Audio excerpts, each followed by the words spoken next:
Don't want a nation under the new media. Hey, can you hear the sound of hysteria?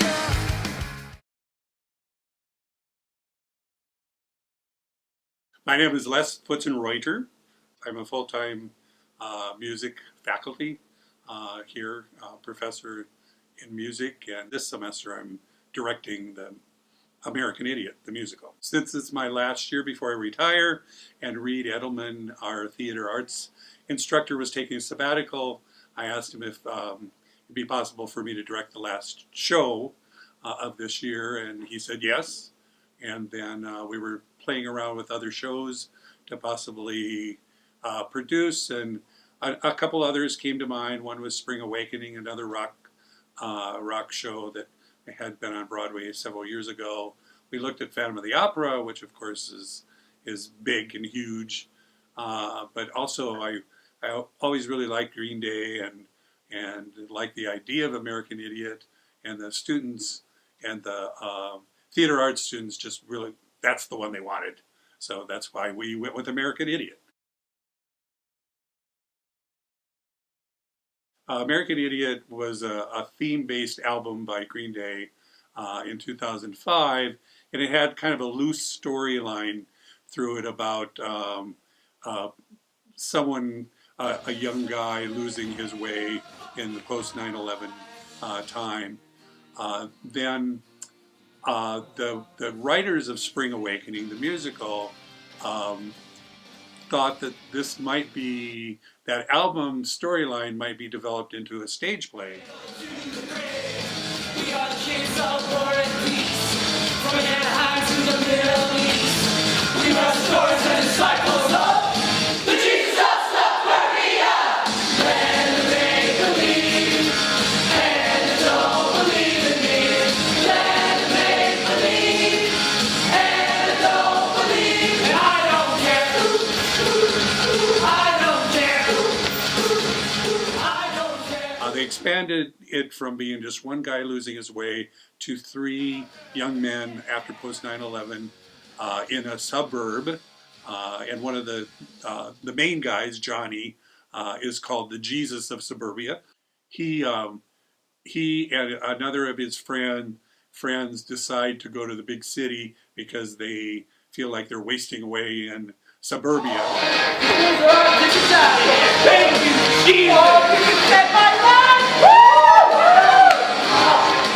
The storyline, the plot of American Idiot, it's about growing up in America, and it follows these three specific ways that they can happen. It's, with Johnny, he wants adventure, and he wants to live life fast, and he wants to, he just wants to live, and in doing so, he ends up, just going down the wrong road. And then, inevitably, he realizes, home wasn't as bad as he thought it was.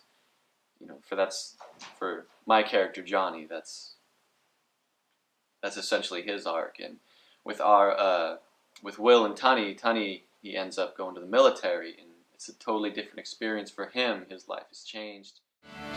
Are we are, are we are the waiting unknown, the rage of love, the story of my life. And Tunny gets swept into the whole 9/11 fever and decides he wants to join the army and go off to war. And he does go to Afghanistan, gets his leg shot off. But in the course of that, he also meets, in a kind of a drug-induced state, he meets one of the nurses and falls in love with her. There's nothing wrong with me. This is how I'm supposed to be. In a land of make-believe. Don't believe in it. Will, he ends up getting a girl pregnant, and he has to stay home while his two buddies go out to live life. My character starts off kind of cheery, I guess. It's probably the wrong term because he's punk, so he's a little violent, but he's happy. And then he gets a girl pregnant, and just starts being really mopey and sad and lazy and sits around on a couch the whole time. And then he drinks a lot and gets very angry. Eventually learn to cope with our demons and be generally normal people-ish, I guess. They all come back home and they realize, we didn't have it as bad as we thought we did. And, there's more to life than thinking you have to live it. You can live it just by living it, Sing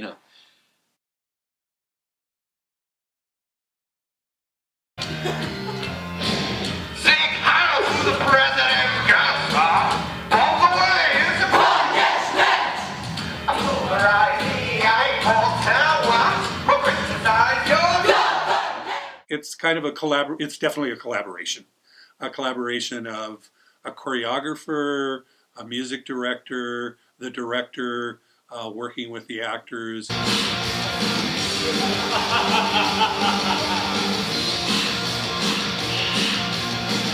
know you want it! It's just as mental as it is physical. You really have to be able to prepare yourself to go for hours at a time, belting out vocally and just climbing on the set and moving around the stage and shoving each other back and forth, especially with this kind of show, because it's that kind of show. It's extremely physical and it's very demanding. I rehearse the performers as much as I can to get them ready for the show. So we go into the studio, we block stuff, and then I give them movement, and then they practice the movement over and over and over and over again. And I watch and give them notes. I've been dancing with Eryn for about 3 years now. So we sort of have this unspoken communication, we sort of understand each other. And, she's incredible. Eryn and I, she should have complete co-billing with me on this project because she has put in so much time and so much work, really more than I have, in rehearsing the numbers. There's very little dialogue. It's music from the beginning to the end of it with little snippets of dialogue. So there's so much choreography in the show that, working with her has just it's been great. We get along great. We have the same sense of humor. And so that's been fun.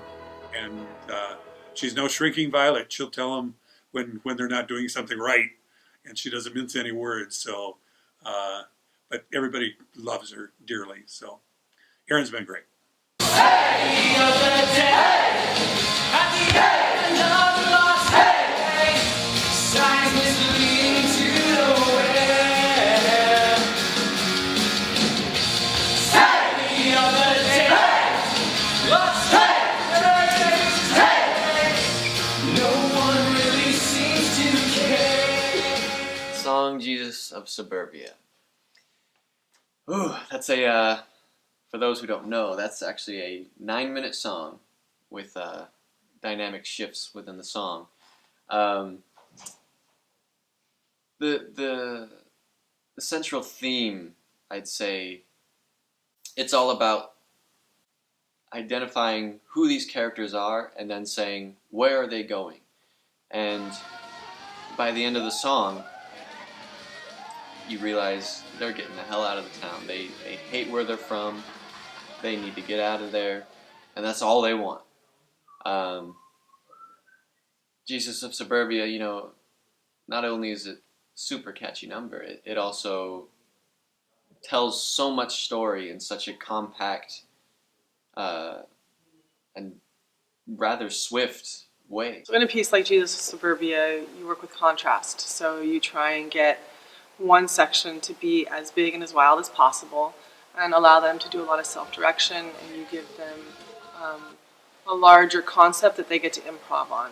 For instance, go up there and dance like you're at a party or you're wild, or I need bigger movement, more energy, more strength in your movement. And they go up and they find their own movement within my structure.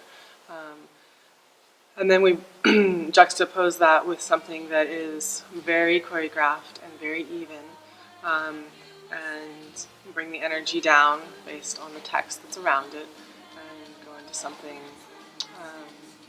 where they have to focus and they have to embrace this other quality, which is more serious.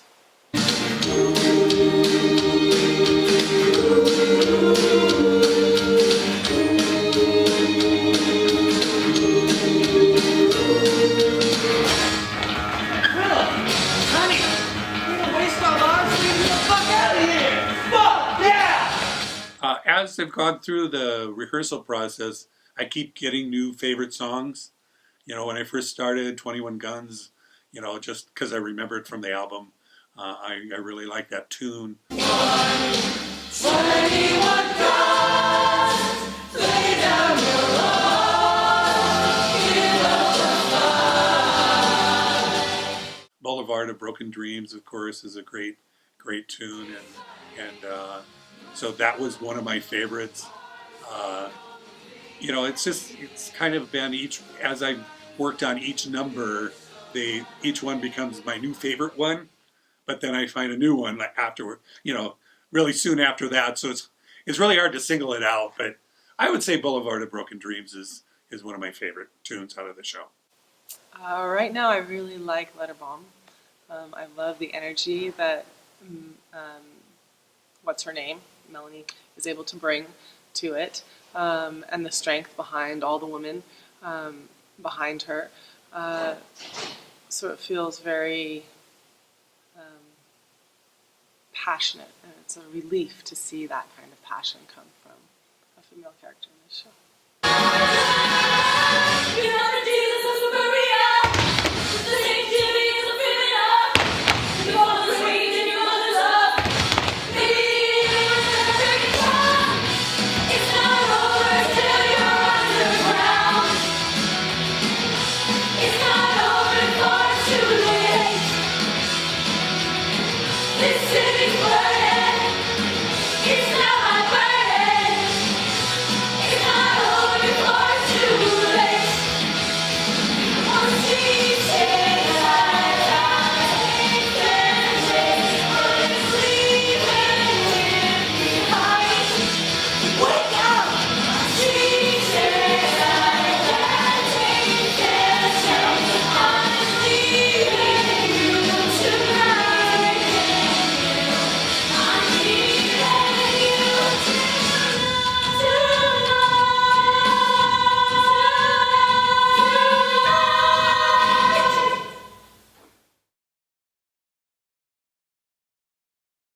Dear Dad or God or whatever, I sold my guitar to get a bus ticket. I met the girl of my dreams, but I'm dead to her now. So I'm coming home in victory, arms open wide, sitting next to a Greyhound toilet. First stop, convenience store. I got lies to tell. Glory never felt so good. Justice was served. You were just too stupid to notice.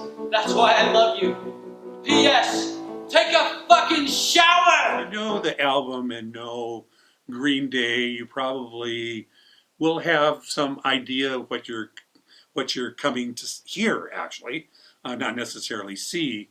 But if you're not unaware, I think we're going to open some eyes. First of all, it's a rock opera. It is hard rock. It's hard punk rock, and so it's going to be loud. We've got a great rock group that's going to be laying the foundation for the show, and they're really singing their guts out. It's going to be right in your face, and we haven't sugarcoated anything. I hope that the audience takes away a bit of reflection, I guess, on a culture that we don't reflect on very often, and that is sort of this punk, middle of your life, 20-something-year-old journey that we're not very guided through, especially my generation, I guess, wasn't very guided through. A lot of expectations for us, but not a lot of paths that were clear. So I think that this show touches on what it's like for both males and females to go through that journey in this day and age, which is awesome. Specifically, I hope people feel something. You know, it can be anything. It can be anger. It can be, it can be happiness. It can be sadness. It could be, yeah, I agree with that. Or it could be like, no, this is BS. Huh? This is the worst show I've ever seen. Yeah, I just kind of hope people feel something when they're watching it. You know, whether it's the music, the emotion, or whatever they want to feel.